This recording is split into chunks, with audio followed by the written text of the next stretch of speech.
अस्सलाम वालेकुम व्यूअर्स, उम्मीद करती हूँ कि आप सब खैरियत से होंगे। मैं भी अल्हम्दुलिल्लाह ठीक हूँ। देखिए जी, आज हमारा मौसम सख्त ख़राब है और जिस तरह का मौसम ख़राब है उसी तरह का ही हमारे घर का ये माशाल्लाह से गार्डन भी ख़राब है। और हम इस चीज़ के मुंतज़िर हैं कि थोड़ा मौसम अच्छा हो, थोड़ी सी धूप निकले, थोड़ा रोशन दिन चढ़े, ताकि फिर हम भी अपने गार्डन को कुछ इसकी असली हालत में और शक्ल में लेकर आ सकें। क्योंकि जब धूप नहीं होती है तो फिर यहाँ पे सर्दी भी बहुत ज़्यादा हो जाती है और आजकल भी कुछ इसी तरह ही चल रहा है। सर्दी ख़त्म होने का यहाँ पे अभी इतनी जल्दी नाम नहीं ले रहे हम, ना ही सर्दी ले रही है। क्योंकि कभी मौसम एकदम ऐसा होता है तो सर्दी होना शुरू हो जाती है, धूप निकलती है तो वो भी थोड़ा सा बेटर होता है, लेकिन अभी यहाँ पे हम ये नहीं कह सकते कि गर्मी है। चलें जी, अब मैं आई थी एक शॉप पे, जबकि मुझे अपने कर्टन्स के लिए उसके टाई बैग्स चाहिए थे और वो मैं ढूंढ रही थी कि अभी मैं कौन से लगाऊं।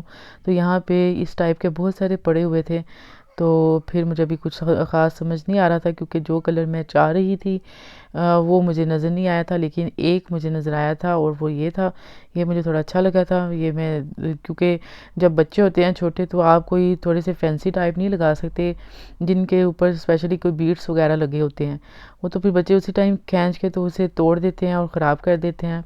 उसके बाद मैं एक और शॉप पे आई थी, जो कि सबको पता है, ये टीके मैक्स है। यहाँ की चीज़ें बड़ी अच्छी होती हैं, प्यारी होती हैं, लेकिन ये देखें, ये पाकिस्तान में बहुत बहुत आम होती हैं, इतनी आम होती हैं कि ये तो कोई ऐसे ही चलते फिरते भी गिफ्ट मिल जाती हैं। लेकिन यहाँ पे ये देखें, ये चूँकि इंडिया से काफ़ी माल आता है यहाँ पे, तो ये चीज़ें भी यहाँ पे 10-10 15-15 पाउंड की मिल रही होती हैं। तो हमारे जैसे जो पाकिस्तानी होते हैं वो कहते हैं कि भी यही 10 पाउंड की लेनी है हमने, तो बेहतर नहीं है कि हम ना ही लें। तो एनीवे, ये मुझे एक बड़ा प्यारा लगा था। ये था जी कैंडल के लिए बना हुआ है, जो कि बड़े खूबसूरत है। इसमें 2-3 कलर्स थे, लेकिन मुझे ये कलर ज़्यादा अच्छा लगा था। और ये देखिए, साथ ही आप स्क्रीन पे देख रहे होंगे कि वाइट कलर में है, थोड़ा गोल्ड कलर में था। और एक और चीज़ मुझे बड़ी प्यारी लगी थी, वो थी जी ये छोटी सी ट्रेस थी। ये डेकोरेशन ट्रेस होती हैं, ये जिनको आप कॉफ़ी टेबल्स पे रख सकते हैं, और ये थोड़ी सी डीप होती हैं। और ये स्पेशली ये बहुत प्यारी भी लग रही होती हैं। ये मुझे अच्छी लगी थी, लेकिन अभी चूँकि हमारे घर में इसकी कोई गुंजाइश नहीं है, स्पेशली जब बच्चे छोटे होते हैं। क्योंकि ऐसी 1-2 चीज़ें मैं लेकर आई थी पहले, और वो फिर मेरे देखते ही देखते टूट गई। उसके बाद फिर मैंने सोच लिया है कि अभी मैंने अपने घर में ऐसी कोई चीज़ नहीं लेकर आनी। लेकिन फिर भी जब आप कोई नई चीज़ देखते हैं तो बड़ी प्यारी लगती है। जैसे कि ये मैंने ट्रे देखी, फिर जो मैंने आपको पहले दिखाई वो देखी, तो मुझे बहुत अच्छी लगी। बार बार सोच सोच भी रही थी कि कुछ ले लेती हूँ, क्योंकि यहाँ पे चीज़ें अगर आप उसको छोड़ के चले जाते हैं तो जब हम दोबारा आते हैं तो वो यहाँ पे हमें अक्सर नहीं मिलती, क्योंकि यहाँ पे चीज़ें बहुत जल्दी सेल भी हो जाती हैं। इसलिए अगर हमें कोई चीज़ अच्छी लगती है तो लेनी होती है, तो हमें उसी टाइम उसको पिक करना होता है, चाहे हम बाद में फिर उसको वापस कर दें, वो एक अलग बात है। फिर ये मैंने अपनी बेटी के लिए कोट लेना था, क्योंकि यहाँ पे मौसम गर्मी में भी ठंडा ही होता है। इतनी यहाँ पे गर्मी नहीं होती कि हम बच्चों को वैसे ही लेके निकल सकें। इसलिए ये मुझे इस शॉप के ज़्यादा प्यारे लगते हैं। तो मैंने सोचा अच्छा चले मैं इधर से देखती हूँ कि नए डिज़ाइन आए होंगे तो फिर मैं उन्हीं में से लूँगी। तो बस वो देखिए, आप भी मुझे बताइएगा इन तीनों में से कौन सा प्यारा था और मुझे कौन सा लेना था। और हमने वापस फटाफट घर आना था। उसकी वजह ये थी कि मैंने अफ्तारी बनानी थी, और अफ्तारी के लिए भी हर रोज़ कुछ ना कुछ डिफरेंट करना ही अच्छा लगता है, और यही दिल कर रहा होता है कि कुछ नया हो जाए, कुछ डिफरेंट हो जाए। और सबसे ही अहम बात ये होती है कि जल्दी से कोई चीज़ बनने वाली हो, क्योंकि जब आप बाहर से स्पेशली थक के आते हैं तो फिर कोई इतना ख़ास दिल नहीं कर रहा होता कि कोई कोई लंबा चौड़ा कोई काम करना पड़े। और वैसे भी जब बच्चे ज़्यादा छोटे होते हैं, क्योंकि वो आपको इतना बिज़ी कर देते हैं कि वो पता ही नहीं चलता उनका। इसलिए मैंने सोचा कि मैं फटाफट आज ना बर्गर बना लेती हूँ, क्रिस्पी बर्गर बनाती हूँ, जो बड़े इजी हैं और बड़ी जल्दी से बन जाते हैं। बस आपने ये देखें जी, चिकन फिलेट्स लेना है। अब मैंने इसके अंदर मसाले ऐड किए हैं। मसाले भी मैं आपको बताती हूँ, ये मैं रेसिपी आपके साथ शेयर कर रही हूँ, इसी वजह से कर रही हूँ ताकि आप भी इसको ट्राई करके देखिएगा और फिर मुझे बताइएगा भी। मैंने नमक लिया है, रेड चिली पाउडर लिया है, ब्लैक पेपर लिया है, गरम मसाला लिया है, चाट मसाला लिया है और हल्दी लिया है। ये सारे व्यूवर्स मसाले आप लोग अपनी अपनी मर्ज़ी से ले सकते हैं। जितना भी, अगर आपने थोड़ा स्पाइसी बनाना है तो उसको थोड़ा सा ज़्यादा कर दें मिकदार में, अगर आपने उसको थोड़ा नॉर्मल में जाना है तो ये बिल्कुल नॉर्मल और परफेक्ट था मसाला, बिल्कुल ज़्यादा नहीं था ना ही बहुत कम थे। और एंड पे मैंने इसके अंदर डाला है जी गार्लिक पाउडर और लेमन जूस। इसको डाल के तो हमने इसको बहुत अच्छी तरह से मिक्स कर देना है। वो जो चिकन फिलेट्स में आप देख सकते हैं पड़े हुए हैं साइड पे, इसको हमने इसके अंदर अच्छी तरह से मसाले को इसके ऊपर लगाना है ताकि मसाला इसके अंदर अच्छी तरह से रच बस जाए, जैसे कि हम कहते होते हैं आमतौर पे। तो सारा इसी तरह लगा के तो इसको मैंने थोड़ी देर के लिए छोड़ दिया था। और फिर दूसरी साइड पे मैंने कोटिंग तैयार की थी इसकी, जो इसके ऊपर हमने लगानी थी। वो भी बहुत इजी थी। सारी चीज़ें व्यूवर्स, मेरी कोशिश होती है कि मैं घर से ही यूज़ करूँ और घर वाली ही यूज़ करूँ। ज़्यादातर मुझे बाहर से कोई चीज़ें लेनी ना पड़े, ना ही मैं इस हक़ में होती हूँ कि छोटी छोटी चीज़ के लिए आप बाहर जाएं या रेडीमेड बनी बनाई चीज़ें लेना शुरू कर दें। ऐसा नहीं होता। अब देखिए कोटिंग के लिए मैंने बेसन लिया है, 3-4 चम्मच बेसन है और 3-4 चम्मच ही मैंने इसके अंदर मैदा डाल दिया था।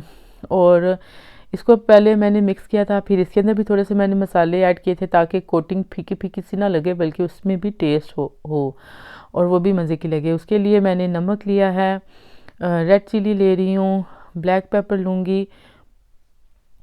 ये देखें थोड़ी थोड़ी सी चीज़ें मैंने इसके अंदर भी ऐड की हैं ताकि कोटिंग में भी टेस्ट आए और उसमें भी थोड़ा सा मसाला हो। बिल्कुल ही फीकी सी या हाँ आम सी मज़े की फिर नहीं लगती, लेकिन जब आप इसके अंदर ये थोड़ी थोड़ी सी चीज़ें ऐड करेंगे तो फिर इसका फ्लेवर बहुत ज़्यादा अच्छा और मज़े का होगा जी। और वैसे भी आजकल रमज़ान का यानी कि कंप्लीट हो रहा है, माशाल्लाह से मुकम्मल हो रहा है। अल्लाह पाक हम सबके रोज़ों को, इबादत को कबूल करें और हमें अगला रमज़ान देखने की, हमारी ज़िंदगियों में अगला रमज़ान भी आए और खुशियों भरा आए और हम उसके भी रोज़े रख सकें, अच्छी तरह से रमज़ान को गुजार सकें अपने बच्चों के साथ, अपनी फैमिलीज़ के साथ। क्योंकि ये भी दुआओं में इस चीज़ का ज़रूर व्यूवर्स शामिल किया करें कि अल्लाह पाक हम सबको सेहत और सलामती के साथ और तंदुरुस्ती के साथ ये सारा वक्त गुजारने की हमें तौफीक दें और अल्लाह पाक हम सब के लिए आसानियाँ पैदा करें। ये देखें साथ ही मैंने पहले कोटिंग की है जी। इसके बाद अब हमने इसको शुरू करना है। शुरू करने के लिए मैंने सबसे पहले हम इसके अंदर कोट करेंगे जो हमने ये फ्लावर का बनाया हुआ था, इसके अंदर कोट करना है। फिर लेकिन कोट करते हुए आपने इस चीज़ का ज़रूर ख्याल रखना है कि आपने इसको उंगलियों से अच्छी तरह प्रेस करना है। इसको आपने दबाना है। अच्छी तरह से दबाएंगे तो फिर इसके ऊपर कोटिंग बहुत अच्छी तरह से हो जाएगी और वो बड़े मज़े के क्रिस्पी से बन जाएंगे। लेकिन इस तरह दबाने के बाद फिर हमने इसको दोबारा अंडे में डिप करना है ताकि इसके ऊपर एक लेयर अंडे की आ जाए अच्छी तरह से।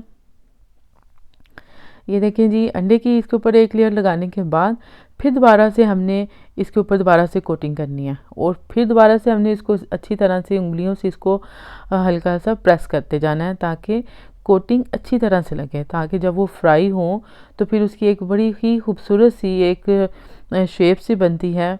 और ये बिल्कुल एग्जैक्ट बिल्कुल उसी तरह ही बनेंगे जिस तरह आप बाज़ार से लेके खाना पसंद करते हैं।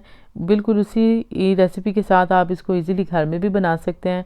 इस तरह बच्चे भी खुश हो जाते हैं और आपको भी कुछ नया और चेंज मिलने में, खाने में भी मिल जाता है और कोई नई रेसिपी भी आ जाती है। बस मेरी भी थी कि अभी मैं तो अफ्तारी के लिए कुछ जल्दी जल्दी से बना लूँ और मुझे इससे ज़्यादा आसान और कोई चीज़ नहीं लगी थी।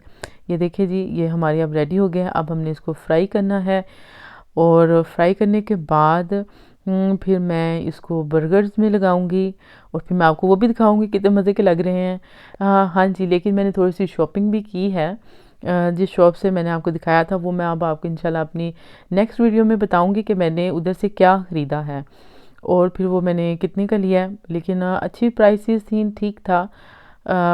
मुझे अच्छा लगा था क्योंकि वो चूँकि मेरी एक और चैनल भी है, उसके लिए भी मुझे कुछ थोड़ा डिफरेंट चाहिए होता है, तो वो मुझे काफ़ी देर से मैं ढूंढ रही थी, तो वो मुझे मिल गया, शुक्र है। क्योंकि साइज़ का थोड़ा सा फ़र्क हो जाता है, क्योंकि अगर आपको कोई चीज़ आपके साइज़ में नहीं मिल रही तो फिर आपको उसका लेने का भी कोई फ़ायदा नहीं होता। इसलिए कोशिश तो मैं यही करती हूँ कि जो चीज़ लूँ वो यूज़फुल हो, मेरे ज़्यादा उसे मैं ज़्यादा से ज़्यादा ना इस्तेमाल कर सकूँ। जी देखिए जी, अब हमने इसको फ्राई करना शुरू किया है। मैं आपको इसके क्लोज़अप करके दिखाती हूँ ये किस कदर मज़े का लग रहा है, और ये बहुत ही मज़े का है। वैसे भी आज हमारा जो रोज़ा है वो चाँद नज़र नहीं आया, सऊदी अरब में भी नहीं आया, तो आज एक और रोज़ा है माशाल्लाह से। और कल इंशाल्लाह ईद होगी, और ईद की भी वीडियो मैं आपके साथ शेयर करूँगी कि यहाँ पे हमने ईद पे क्या किया सब ने। यहाँ वैसे तो यहाँ पे ईदें पाकिस्तान जैसी नहीं होती हैं, इसमें कोई शक नहीं है। वो पाकिस्तान की तो बात ही और है, और उसकी मौज भी और होती है, रौनक ही और होती है कि बाज़ारों में रौनक होती है, घरों में रौनक बहुत ज़्यादा होती है, चहल पहल बहुत होती है। और बस ये कह लें कि उस याद में यहाँ पे थोड़ी सी घर में ही बैठे रहते हैं, ईद हो जाती है, कुछ ख़ास नहीं होता। लेकिन पाकिस्तान की ईद को याद करके तो खुश हो जाते हैं कि यहाँ पे भी ईद है। लेकिन खैर कोई बात नहीं, अल्लाह पाक हम सबको जहाँ रखे खुश रखें और आबाद रखें। ज़्यादा अहम बात ये होती है कि आप अपने आप को कितना मसरूफ़ कर लेते हैं या क्या करते हैं। ये देखिए जी, अब मैंने ये बर्गर बना रही हूँ, साथ या मैंने इसके ऊपर एक लेटस रख दिया है, और मैंने ये जो चिकन फ्राई किया है ये रखूँगी। इसके बाद इसके ऊपर मैंने थोड़ी सी बर्गर सॉस लगानी है। आप इसके ऊपर थोड़े से टॉपिंग के लिए थोड़े टमाटर भी यूज़ कर सकते हैं, ओनियन भी यूज़ कर सकते हैं, जो आपको अच्छा लगे। कुछ लोगों को ओनियन पसंद नहीं होता इतना ज़्यादा, लेकिन कुछ लोगों को बहुत ज़्यादा पसंद होता है, वो उसके बगैर बिल्कुल भी आगे नहीं चलते। तो ये देखें जी, ये मैं आपको इसकी थोड़ी सी शक्ल दिखाती हूँ। मैंने साथ इसके फ्राइज़ के साथ इसको सर्व किया था, और ये मेरा रेडी हो गया है, और रोज़ा बिल्कुल खुलने वाला है। सब लोग मुझे बस अब गौर से देख रहे हैं कि बस जल्दी जल्दी से कर लो ताकि अब हम आगे कुछ करने वाले बने। ओके जी, इंशाल्लाह एक नई वीडियो के साथ मैं आपसे दोबारा से फिर से मुलाकात होगी इंशाल्लाह, और उसमें मैं एक और रेसिपी भी आपके साथ शेयर करूँगी। ओके जी, अल्लाह हाफिज़।